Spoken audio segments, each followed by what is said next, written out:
എല്ലാവർക്കും നമസ്കാരം. നമുക്കെല്ലാം അറിയുന്നത് പോലെ മെയ് 23 ശേഷം കാലവർഷം തുടങ്ങുകയാണ്.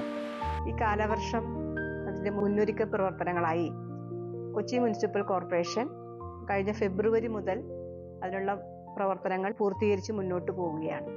ചെറിയ കാനകൾ കോരുന്നതിനും ഇടത്തരം കാനകൾ കോരുന്നതിനും വലിയ കനാലുകൾ ക്ലീൻ ചെയ്യുന്നതിനുമായിട്ടുള്ള ഫണ്ടുകൾ നമ്മൾ അനുവദിച്ച് കൊടുത്തിട്ടുള്ളതാണ്. അതിൻ്റെ ടെൻഡർ പ്രൊസീഡിങ്സ് എല്ലാം കഴിഞ്ഞ് വർക്ക് ഓർഡർ സ്റ്റേജിലാണ് നിൽക്കുന്നത്. ചെറിയ കാണകളും ഇടക്കാണകളും അത് 5 ലക്ഷവും 8 ലക്ഷവുമാണ് അത് ക്ലീൻ ചെയ്തതിന് വേണ്ടിയിട്ട് കൊടുത്തിട്ടുള്ളത്. 13 ലക്ഷം രൂപ വെച്ചിട്ട് ഓരോ ഡിവിഷനിലേക്കും കൊച്ചി മുനിസിപ്പൽ കോർപ്പറേഷന്റെ തനത് ഫണ്ട് അനുവദിക്കപ്പെട്ടിട്ടുള്ളതാണ്.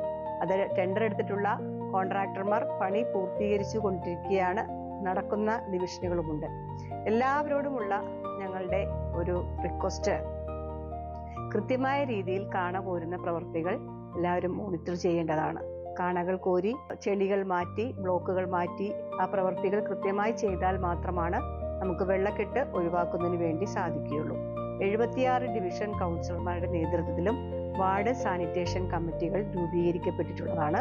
ആ കമ്മിറ്റികൾ ഉപയോഗിച്ചുകൊണ്ട് അതിൻ്റെ മോണിറ്ററിംഗ് പ്രവർത്തനങ്ങൾ കൃത്യമായി ചെയ്യണമെന്ന് സ്നേഹപൂർവ്വം ഒരു അഭ്യർത്ഥന മേയർ എന്ന രീതിയിൽ നടത്തുകയാണ്.